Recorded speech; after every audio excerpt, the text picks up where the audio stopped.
minute. All right. Welcome, everybody. Thank you for your patience as we start joining. We also have more people continuing to join, so we're manning the waiting room. So thank you guys. We'll try and get everybody admitted and attend to everybody. All right, my name is Honor. I'm so happy to see some familiar names on here and some new names. If you guys haven't uh, corresponded with me before. I work at DAR in the special activity permits. I have a background in coral restoration, and I'm joined with Samara today. Hi guys, my name is Samara Neufeld and I'm a coral biologist also with DAR. We're going to give it another few minutes to let everybody in here and then we will get started. Thank you all for participating today. We have some exciting things to introduce to you guys and are really looking forward to this. So one more minute and then we'll get started.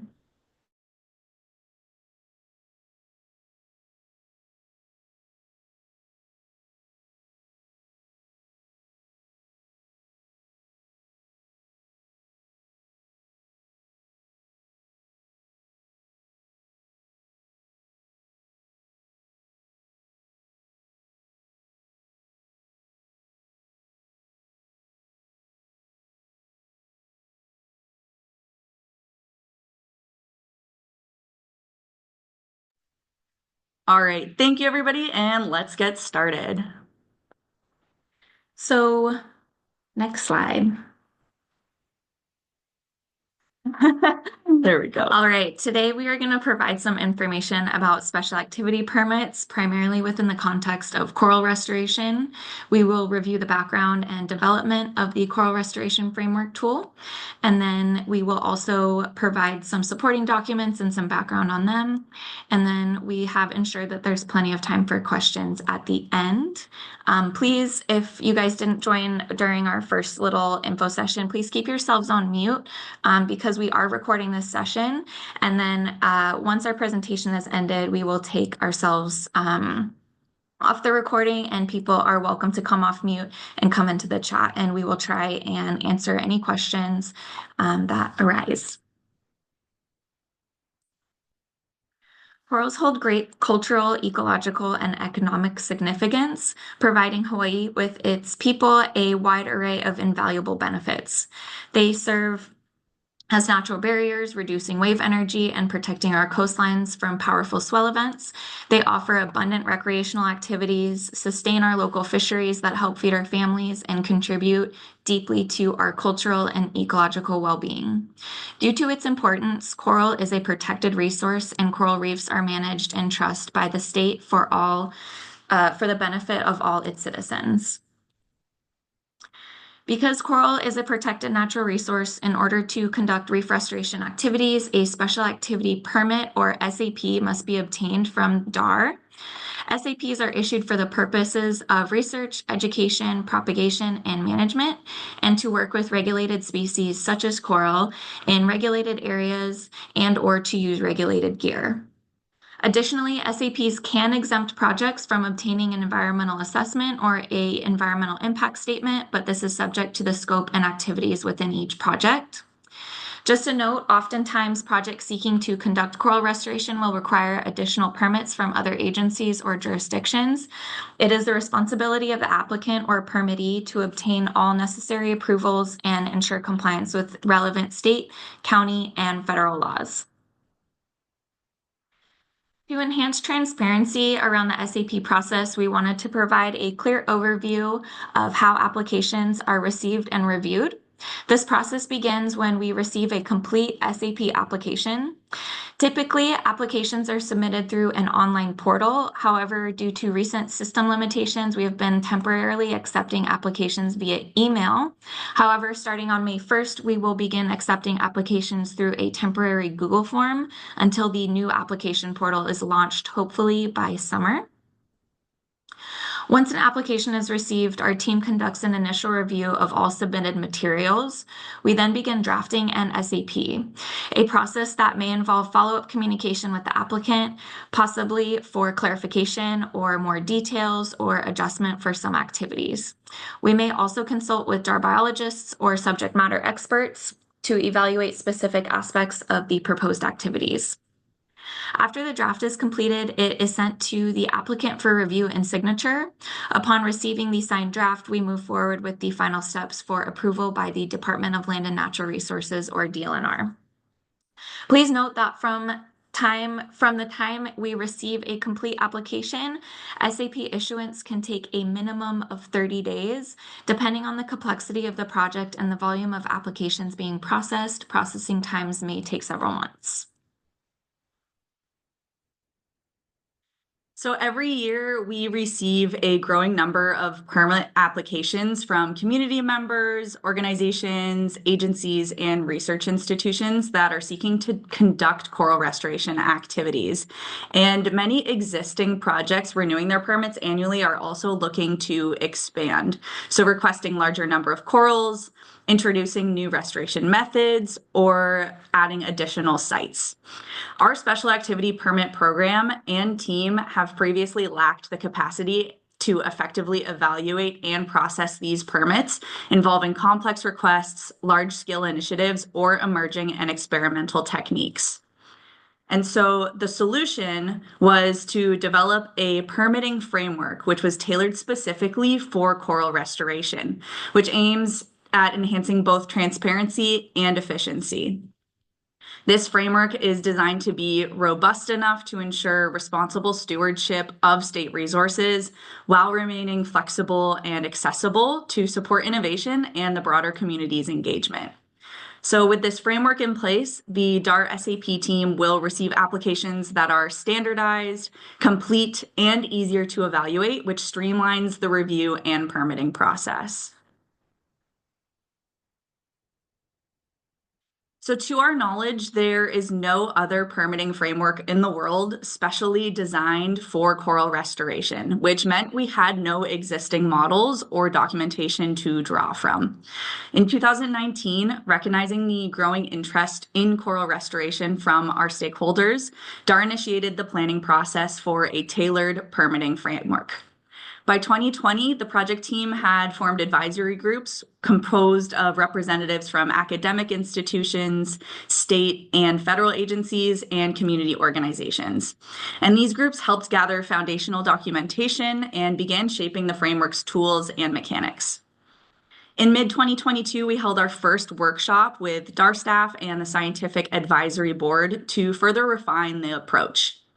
Through 2022 and 2023, the project team continued developing this framework, including creating detailed supporting documentation. In 2024, the focus shifted to revisions, beta testing, and internal staff reviews. And now on May 1st of 2025, we're excited to officially launch the Coral Restoration Permitting Framework.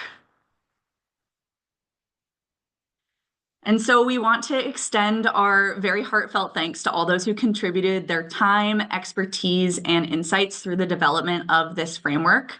A very special thank you to our Scientific Advisory Board, the DAR Managers Board, our beta testing Hawai'i, and the Coral Nursery reviewers for their invaluable support in shaping and refining this framework over the past 5 years. So many of these individuals you may recognize and are respected within our community, and we deeply value their expertise and continued support. Their dedication and collaboration has been instrumental in bringing this vision to life. These are some of the documents that we will be reviewing today. If applying for a special activity permit for coral restoration, it will be helpful to be familiar with all of these documents and even possibly have them open when developing your project proposal and necessary documentation that will be submitted to DAR as part of your application package. Like Samar said, starting May 1st, all materials will be available on the DAR SAP website, including a link to the temporary and eventually permanent application portal. To clarify, any projects intending to conduct coral restoration work will need to complete the standard SAP application and request spreadsheet in addition to filling out the coral restoration framework tool. With the support of previous and current project staff and the Scientific Advisory Board, a final version of the tool was drafted.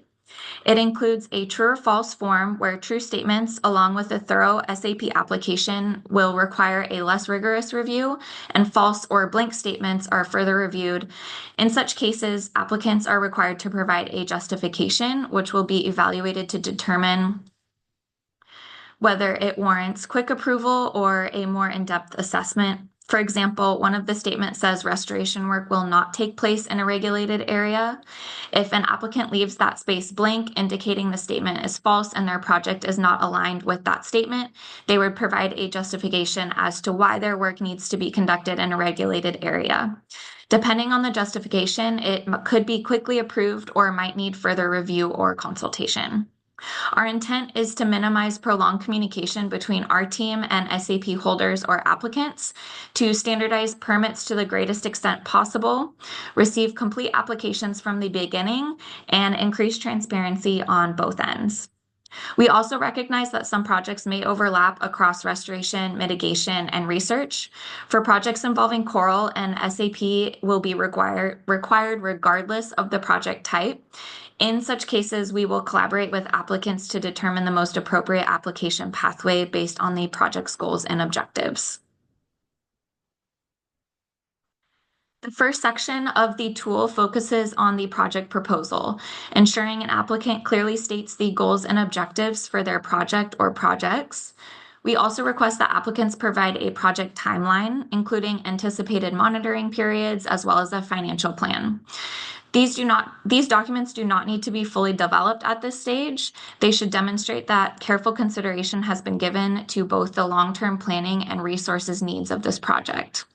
This is especially important given that coral restoration efforts are resource intensive and often require extended timeframes to yield measurable outcomes. Next, we are confirming the projects are not working in sensitive, regulated areas or areas considered to have a high prevalence of aquatic invasive species.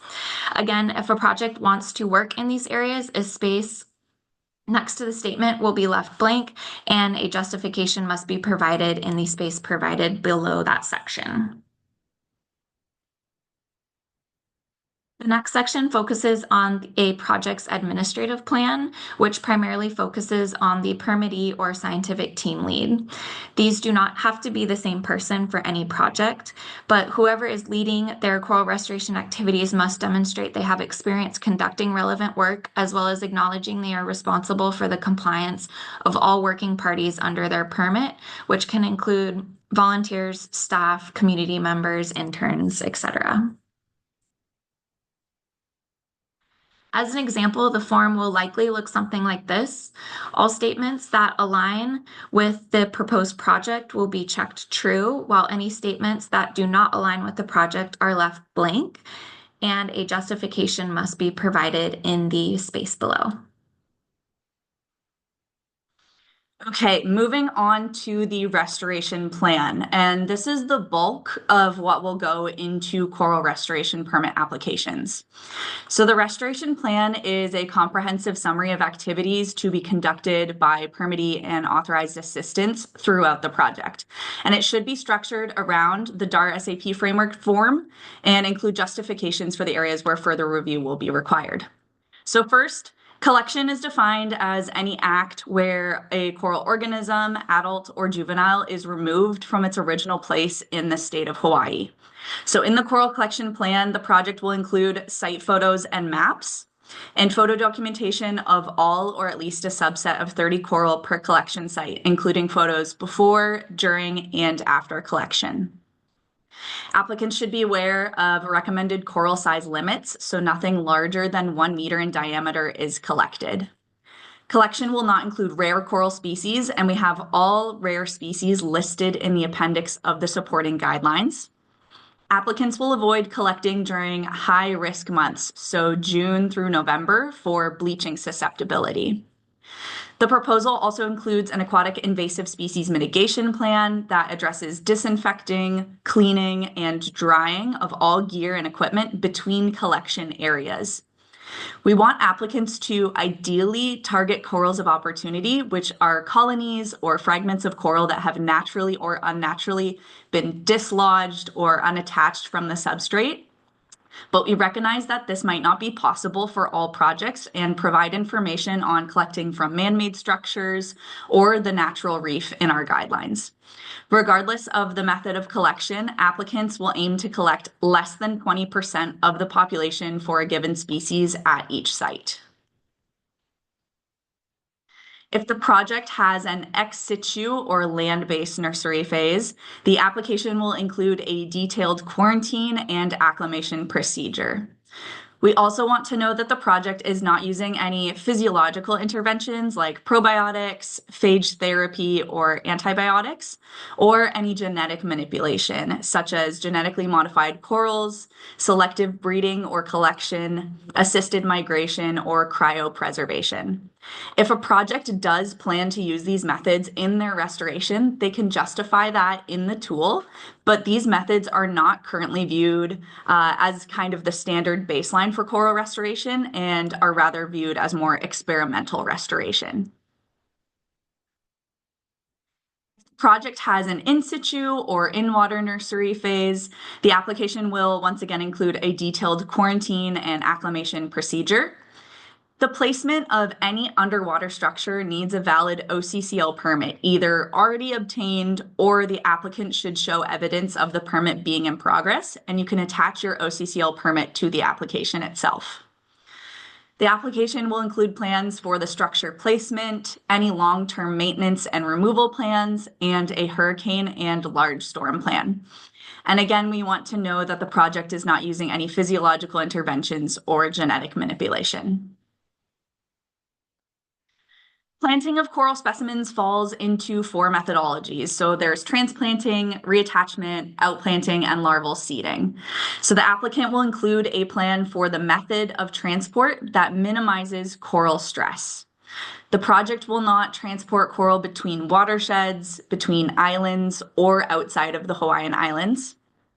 Projects will have a conscious outplant location, meaning that the restoration site will not subject coral to excessive sand scour, sedimentation, or other stressors. All or a subset of 30 coral per outplant site will be photo documented, including photos during, before, and after outplanting. And permittee will detail their attachment methods and any materials that they're using for attachment, including material safety data sheets. And finally, applicants will avoid high-risk months to outplant coral. Again, that's June through November. Permittees are expected to plan and conduct baseline surveys to obtain data confirming the available suitable substrate for restoration activities and establish a baseline for coral restoration monitoring. And findings from your baseline survey will be reported to DAR at the time of annual reporting. The baseline survey itself will include information such as the planned footprint area, the depth ranges, water temperatures at depth over time, species assemblages of coral predators, and a benthic survey that will have metrics such as substrate characterization, coral community composition and cover, the presence and absence of target coral species with approximate sizes. If your project collects different information in your baseline survey, include as much information as possible in the justification section of the tool. The applicant will identify the presence and extent of both acute and chronic stressors that drive degradation at the restoration site.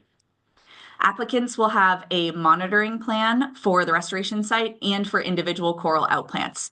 So information for restoration site info should be similar to your baseline survey, and information for the coral outplants themselves should contain unique coral identification, size measurements, percent live tissue, and a coral health score. Monitoring also includes photo documentation of the restoration site and outplants. And finally, a monitoring timeline will be included.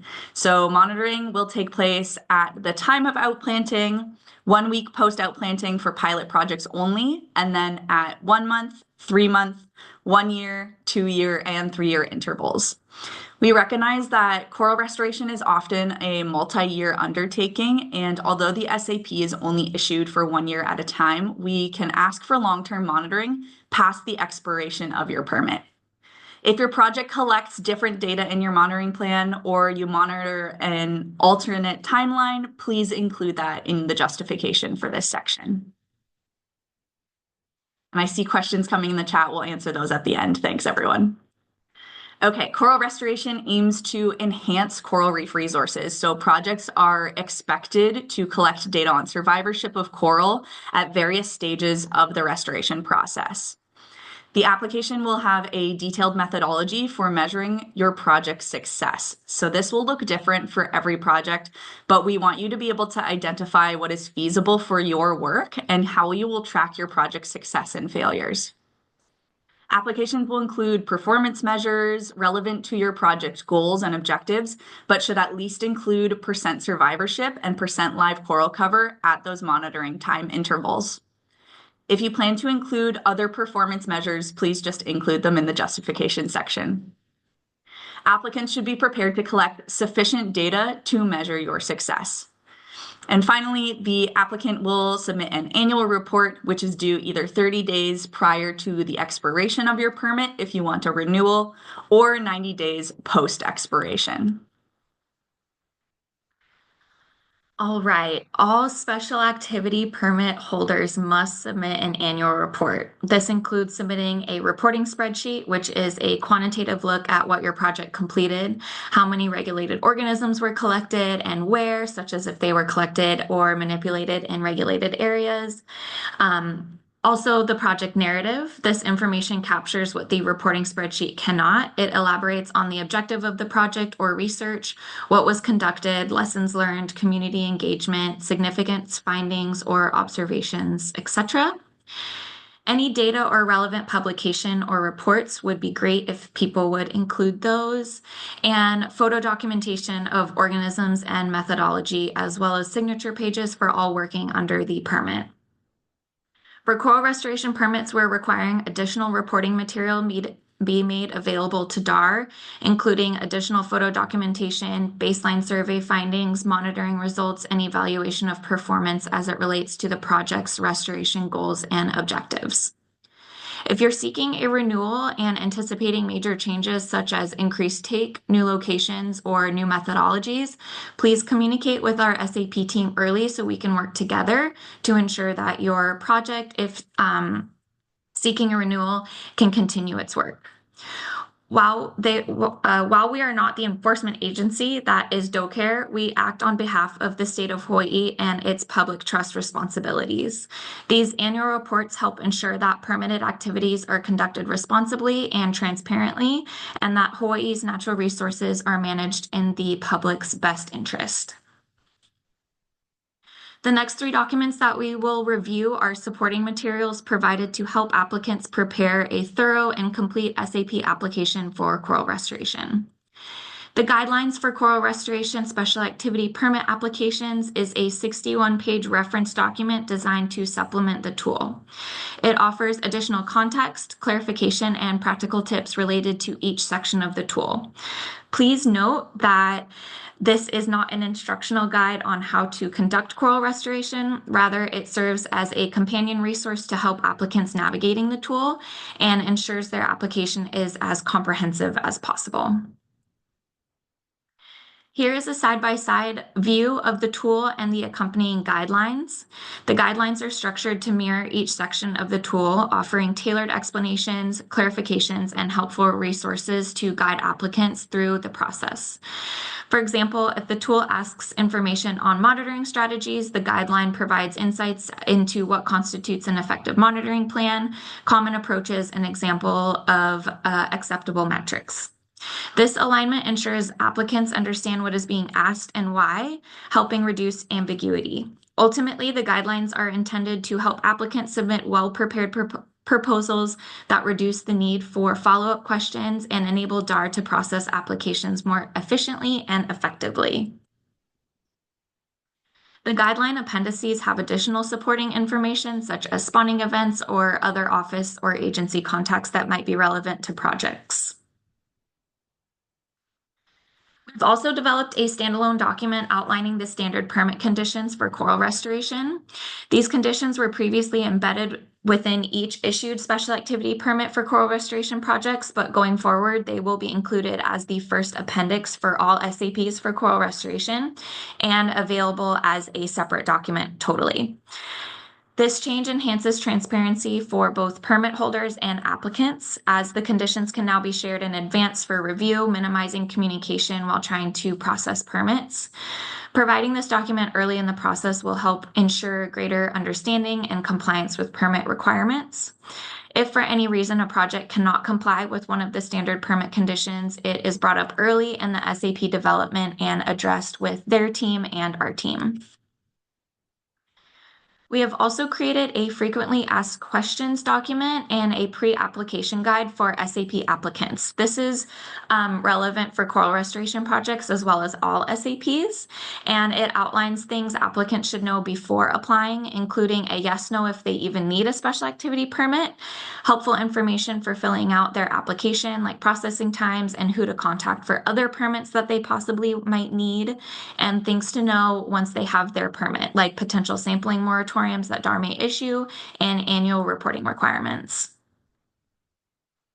Okay, so in summary, today we have briefly shared the mechanics of our SAP framework tool for coral restoration and the supporting guidelines, standard permit conditions, and FAQ documents with you all. So starting May 1st, all of these resources will be available on the DAR SAP website.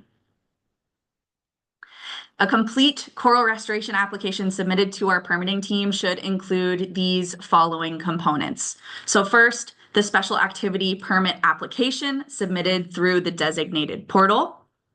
Second, the request spreadsheet detailing information such as species, quantities, sizes, and collection and restoration locations.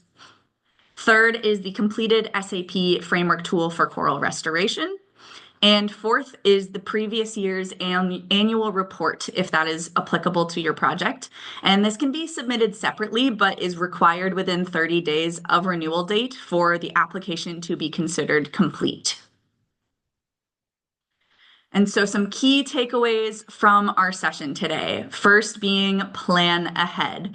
Securing the appropriate permits for your project can take time, but a well-planned project helps protect and restore our state's valuable marine resources, while poorly planned projects or unpermitted efforts can lead to lasting negative impacts. For coral restoration, an SAP alone may not be sufficient, so be sure to factor in consultations with other agencies, offices, and community groups as part of your project planning. Second, collaboration and communication are key. Successful projects rely on strong communication and collaboration between you and our SAP team, between other DAR staff, and the local communities and fellow restoration practitioners. Third, these resources were built to support you. Our goal is to enable responsible and effective coral restoration. The SAP team is committed to developing tools and resources to help your work succeed, and we welcome your feedback on how we can improve these tools. And finally, the framework launches on May 1st. And once again, you can find all of these resources on the DAR SAP website. So starting on May 1st, all new coral restoration applications and renewals must follow this updated format. So this concludes our information session introducing the new coral restoration framework tool and all the supporting resources. And you can find here the contact information for our project team, as well as the DAR SAP government email address. I'm going to stop the recording in just a second here, but this session will be posted on the DAR website for future reference that you can share around to those that weren't able to participate today.